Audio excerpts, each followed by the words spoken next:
नमस्कार मेरे प्रिय भाइयों बहनों। आज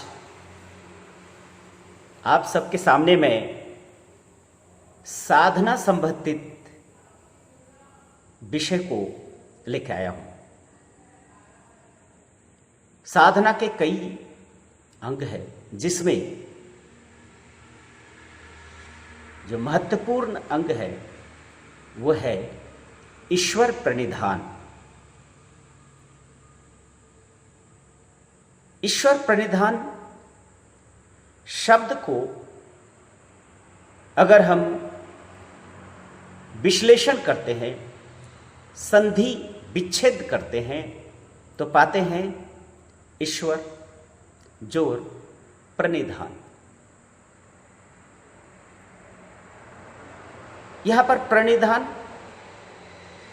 का मतलब होता है प्रकृष्ट रूपेण निधानम, ईश्वर प्रणिधान अर्थात ईश्वर के तरफ अपने जीवन के संपूर्ण अभिव्यक्तियों को, वृत्तियों के संपूर्ण अभिव्यक्तियों को ईश्वर के चरणों में समर्पित कर देना, ईश्वर की तरफ बढ़ जाना, समस्त आशा आकांक्षाओं को ईश्वर की ओर बहा देना, मूव कर देना, डायरेक्ट कर देना, चैनलाइज कर देना, यही ईश्वर प्रणिधान है। अब ईश्वर क्या है? ईश्वर के शब्द के कई दार्शनिक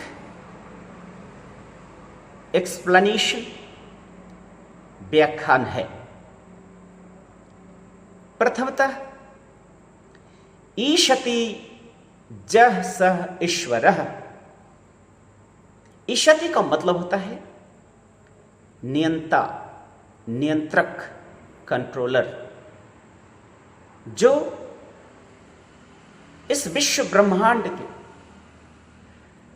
चर अचर जितने भी अभिव्यक्तियां हैं, कॉमेट्स, मेटियोर्स, गैलेक्सीज, धूमकेतु, ये जो कुछ है, सबको जो सबकी गति को जो नियंत्रण करते हैं, सबके नियंता है, वही है ईश्वर। इसलिए कहा जाता है ईशति जसः ईश्वर। दूसरा है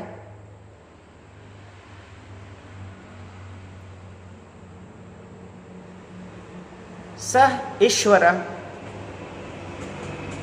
अनिर्वचनीय प्रेम स्वरूपा। ईश्वर अनिर्वचनीय है। अनिर्वचनीय का मतलब है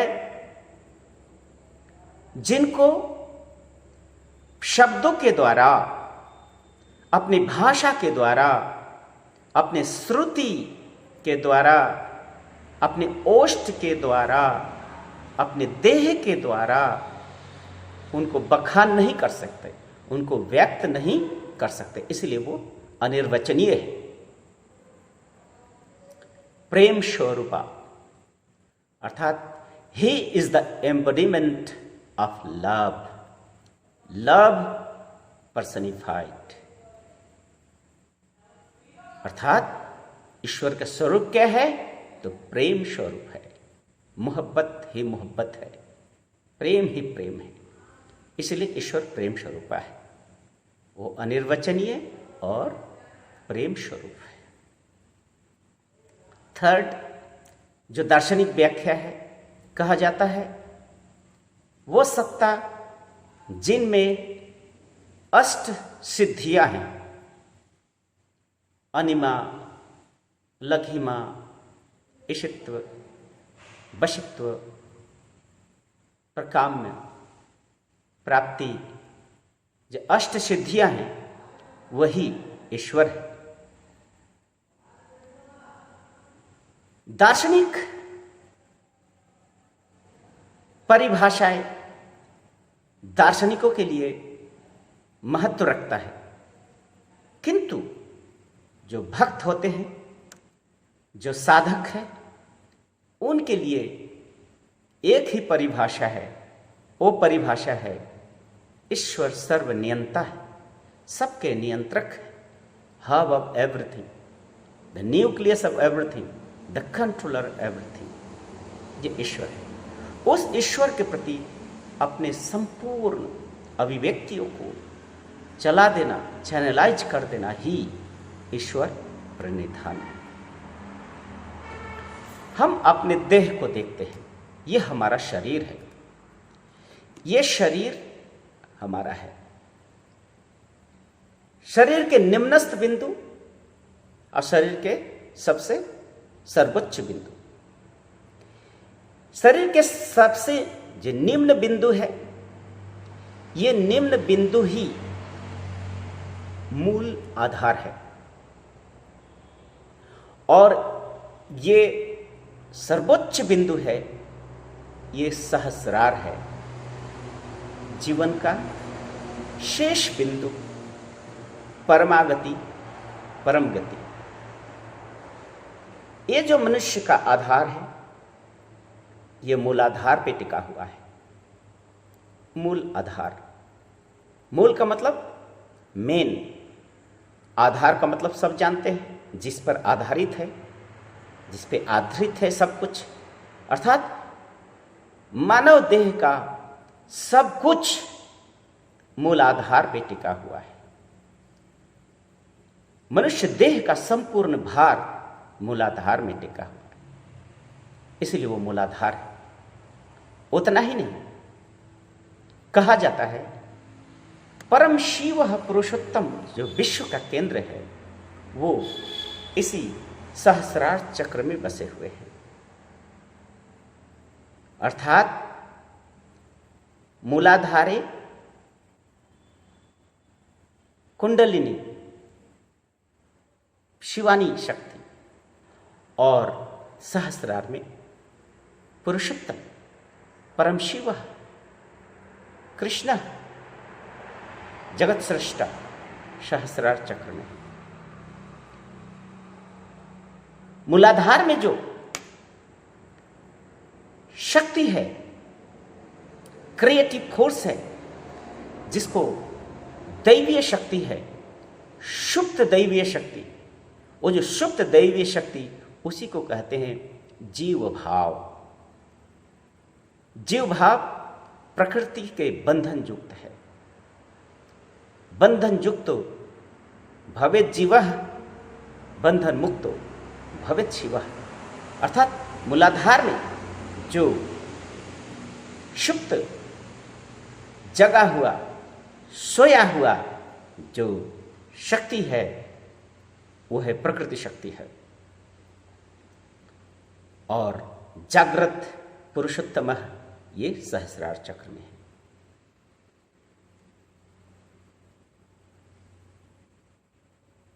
ईश्वर के ये जो सुप्त शक्ति है, इस सुप्त शक्ति को जागृत करके धीरे धीरे धीरे धीरे कुंडलिनी शक्ति को जागृत करके पुरस्चरित करके इस सहस्रार में मिला देना, ये जो मिला देने की जो प्रक्रिया है, इस प्रक्रिया को ही हम साधना कहते हैं। अर्थात ज्यों ही इस शक्ति को जागृत करते हैं साधना के द्वारा, वो प्रकाशित हो जाता है कुल कुंडलिनी शक्ति, इल्यूमिनेटेड हो जाते हैं। उस इल्यूमिनेटेड वो दैवीय शक्ति को धीरे धीरे जागृत करके पुरुषोत्तम में, अर्थात परम शिव पुरुषोत्तम सहस्रार में मिला देने की ये जो प्रक्रिया है, this very the procedure, the methodology is called sadhana. ये साधना कहा जाता है। अब इस साधना में किन किन चीजों की जरूरत पड़ती है? जैसे ये हमारी शरीर है, हमारा मन है, ये शरीर में विभिन्न अंग है, प्रत्यंग है, ये सभी अंगों का अपना अपना तरंग है, अपना अपना वाइब्रेशंस है, और इस सभी अंग प्रत्यंगों का एक कलेक्टिव वाइब्रेशन होता है। उस कलेक्टिव वाइब्रेशन को ही हम कहते हैं उस सत्ता का, उस आधार का अस्तित्विक तरंग कह सकते हैं, सत्तागत तरंग, एंटीटेटिव वेव। एंटीटेटिव वेव अर्थात आपकी जो ये सत्ता है, ये जो संपूर्ण आधार है, इस आधार का एक तरंग है। यह तरंग ही मूलाधार को, शुद्ध दैवीय शक्ति को वाइब्रेट करता है, और इस शुद्ध शक्ति को जो है जागृत करने के लिए जो चीज जरूरत है वो है मंत्र, वो है मंत्र शक्ति की जरूरत है। मंत्र क्या है? मननाथ ताड़ेत जस्तु सह मंत्र प्रकृतितः। मन को जो त्राण करता है, मंत्रई डक प्रत्यय करके मंत्र शब्द आया है, अर्थात मन को बंधन से जो मुक्त करता है वही है मंत्र। ये जो मंत्र शक्ति और ये शरीर का जो तरंग है, एंटिटेटिव सत्तागत जो तरंग है, उस तरंग को एडजस्ट करना होता है। मंत्र शक्ति वो एंटिटेटिव जो तरंग को वो आघात करता है, अर्थात हमारा जो कुंड कुंडलिनी को आघात करता है। आघात करने के बाद कुंडलिनी पुरस्चरित होती है, पुरस्चरण होता है, जग उठती है, अर्थात शुद्ध जय भाव जागृत होके धीरे धीरे शिव भाव की ओर बढ़ता है, शिव भाव की ओर बढ़ने लगता है। अब ये जो मंत्र है, मंत्र का जो स्वभाव है इनकैंटेटिव होता है। इनकैंटेटिव का मतलब होता है मंत्राघात, अर्थात ये जो भौतिक हमारा ये जो दैहिक जो तरंग है, तो तरंगों के साथ उसको एडजस्ट करना है, और जब तरंगों के साथ एडजस्ट करेगा तभी वो हिट कर सकता है। हमारे मन के तरंगों के साथ वो एडजस्ट करके हिट कर सकता है, अर्थात मानसिक तरंगों को भी हिट करना पड़ेगा। अर्थात ये जो एक्स्टिक रूट है, ये एक्स्टिक रूट को, ये जो तरंग है, तरंग के आधार पर ही जो गुरु होते हैं सिद्ध मंत्र का सिलेक्शन करते हैं। इसलिए मंत्र जो होते हैं सब व्यक्ति का एक जैसा नहीं है, क्योंकि सभी व्यक्ति के अपने अपने अस्तित्विक तरंग है। उस अस्तित्विक तरंग को एडजस्ट करते हुए मंत्र को सिलेक्ट किया जाता है। ये बहुत ही बड़ी एक विज्ञान है। अभी उस पर हम चर्चा नहीं करते कि जो मंत्र का स्वभाव है इनकैंटेटिव, एंटिटेटिव एंड आइडिएटिव, तीन होता है। प्रथमतः सत्तागत, दूसरा जापनिक अर्थात जप, तीसरा है आइडिएटिव भावात्मक। मंत्राघात से ये शक्तियां जागृत होती है, कुंडलिनी शक्ति जागृत होती है। अब प्रश्न उठता है, इस मंत्राघात को और ये जो साधना है करेंगे कैसे? साधना करने के लिए स्थिर देह और एक आसन की जरूरत होती है, जैसे पद्मासन या ध्यान आसन। स्थिर बैठ के रीढ़ की हड्डी को, बैकबोन को, मेरुदंड को स्थिर करके तभी मंत्राघात करते हैं। लेकिन कहा जाता है मंत्र जो है आप कितने जप करो, कितनों जप करते रहो, जब तक आप में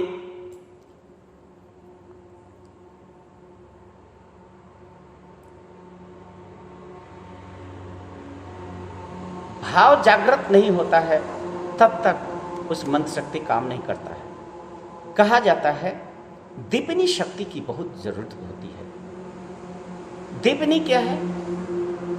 दीपनी का मतलब ही होता है flash light, torch light. Flash light और टॉर्च लाइट की क्या जरूरत है कि फ्लैश लाइट जो है अंधकार में प्रकाशित करता है। ठीक उसी तरह से मनुष्य का मन, मनुष्य का अस्तित्व है इस संपूर्ण विश्व के जिस वस्तु के संबंध में संपर्क में आया है उनके साथ एक संबंध स्थापित हुआ है।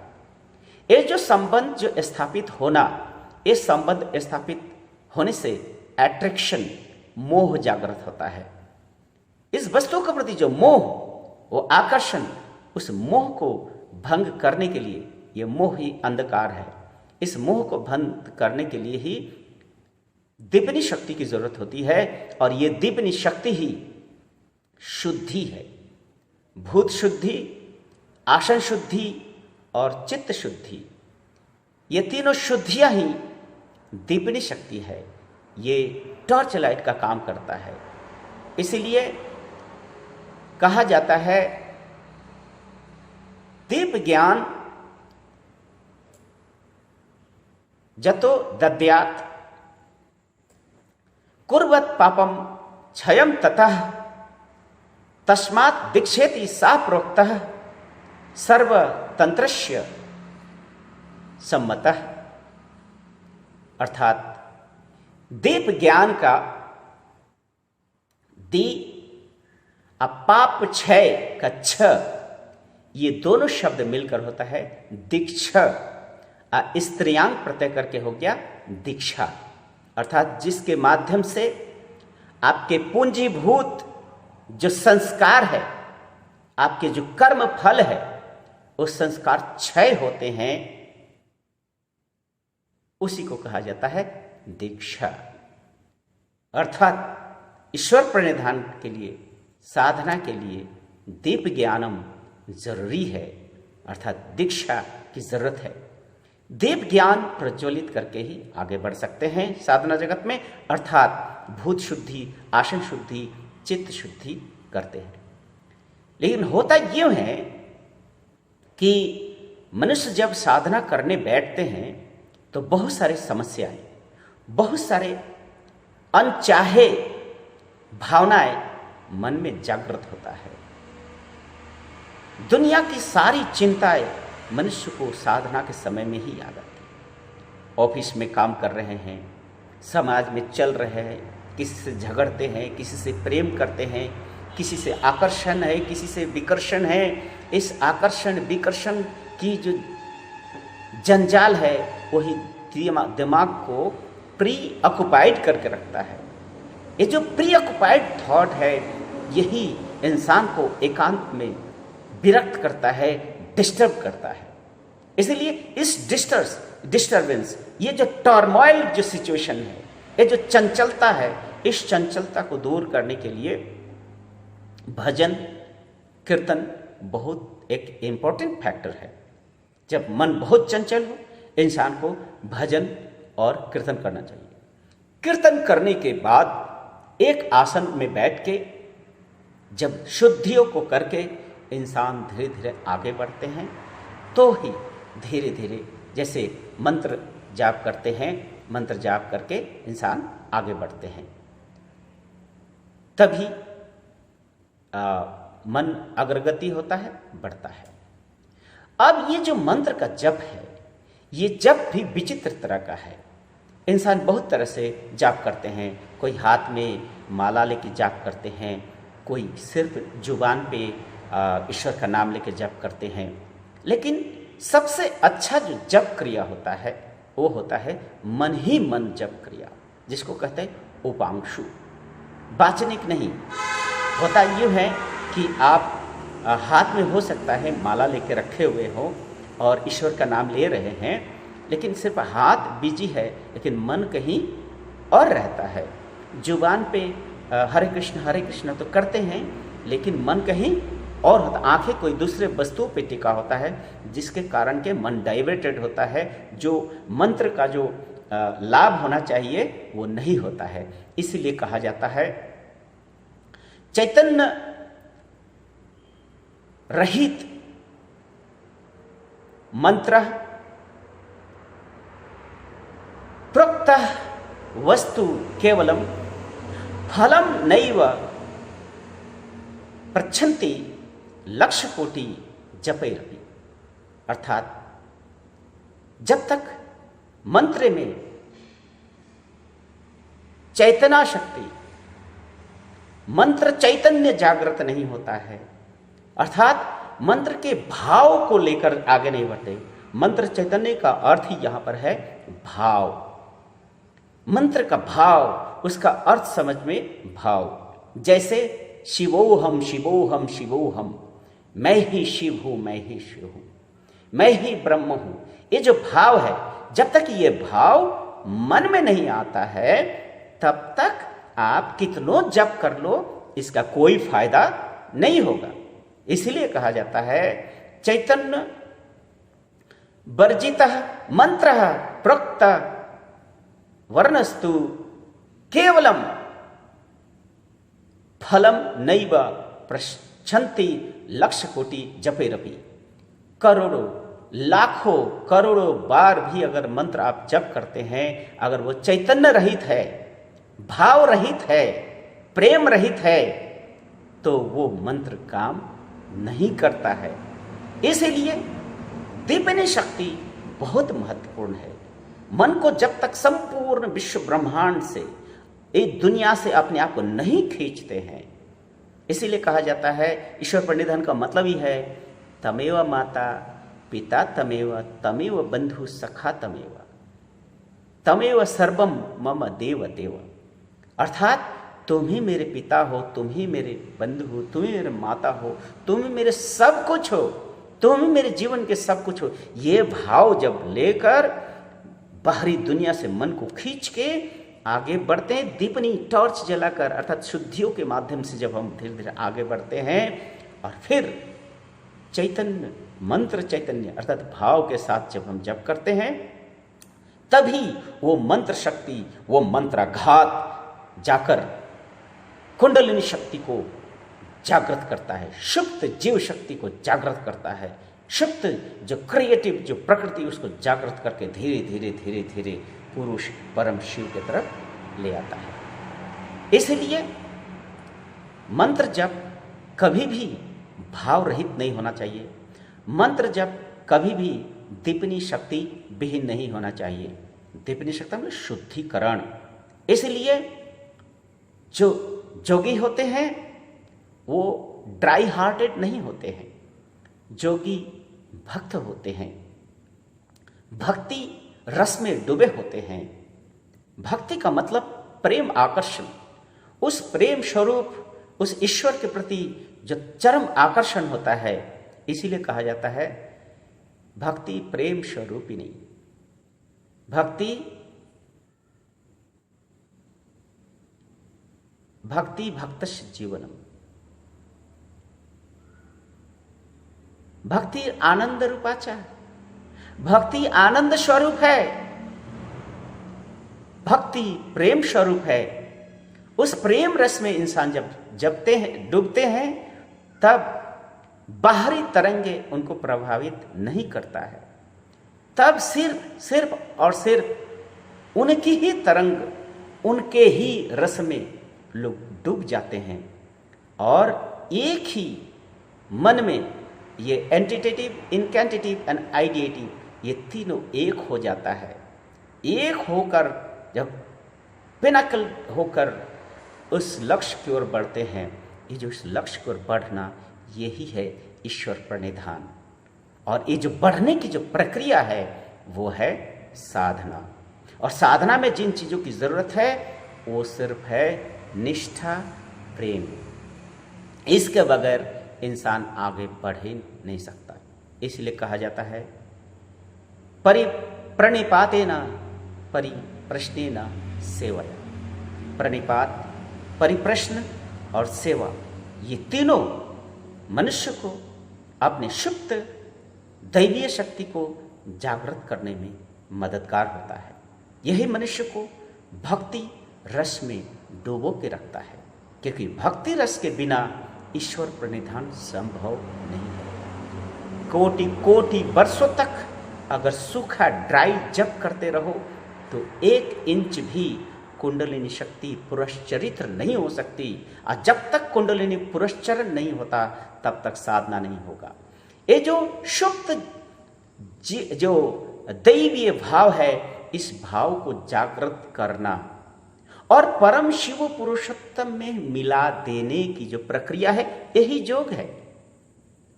और यही एकमात्र मनुष्य का धर्म है। मनुष्य का एकमात्र यही पथ है, साधना का पथ है, ईश्वर प्रणिधान का पथ है। इसके अलावे अगर कोई पथ इंसान ग्रहण करते हैं या चलते हैं तो वो विपथगामी हैं, भटके हुए हैं। इसलिए कहा जाता है उत्तमो ब्रह्म सद्भावो मध्यमो ध्यान धारणा जपः स्तुति सदधमा मूर्ति पूजा धमा अधमा। इस विषय पे अगले एपिसोड में डिस्कशन करेंगे, लेकिन इतना ही जान ले, ये जो साधना है ये सर्वोच्च साधना है। वेद में स्वीकृत, भगवत गीता में स्वीकृत, तंत्र में स्वीकृत है कि साधना ही सब कुछ है। असाधना भक्ति बिना, भाव बिना, दिव्य ज्ञान बिना संभव नहीं है। धन्यवाद, नमस्कार। आप लोगों को अगर मेरा वीडियो अच्छा लगे, इस वीडियो को ज़रूर सब्सक्राइब करें, ज़्यादा से ज़्यादा शेयर करें, जिससे लोगों के मन से अंधविश्वास, कुसंस्कार के जंजाल खत्म हो जाए और मनुष्य अपने जीवन के लक्ष्य तक अर्थात धर्म के पथ पे चलने में कोई रुकावटें नहीं हो। नमस्कार।